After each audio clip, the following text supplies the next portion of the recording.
STS Academy, as far as I know, they strictly provide services in Pittsburgh Unified School District, so they have them down for a $900,000 district paid through, that column that says estimated value paid through grant or district funds, and then $250,000 match. So, and we are paying $68,000 for this evaluation, and it says that the evaluation team administered a survey to collaborative members to access their opinions. Well, of the 34 agencies, only 3 replied. My guess it'd be probably the 3 that's getting money from us.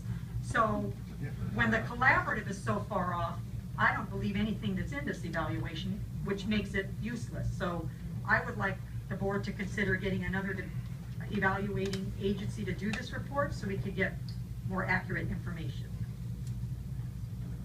Those are some pretty serious questions and missing items or questionable items.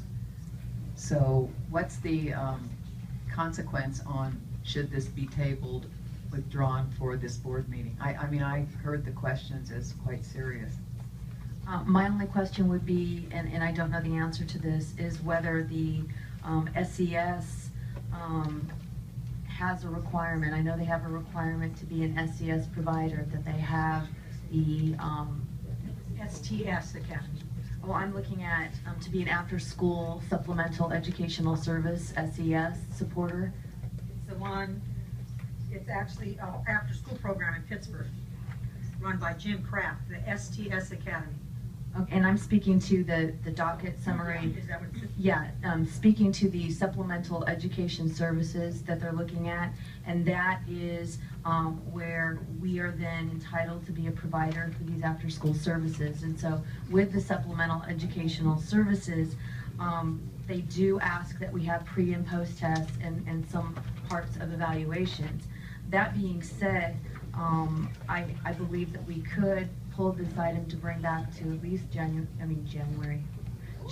22nd to get answers to those particular questions and to look at the list of in-kind services to make sure it aligns.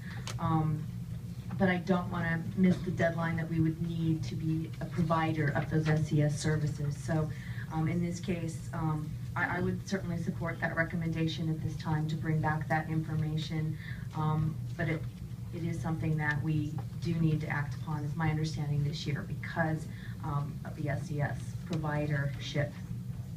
Thank you. Mrs. Mayo, would you want to pull that motion? Okay. Or is it just we're postponing We're going to until the next postpone it, meeting? yes, but I think the questions were serious. So are we going to be, I just need to understand the direction here. Are we going to put out an RFP to get another evaluator? What is the process going to be that's involved?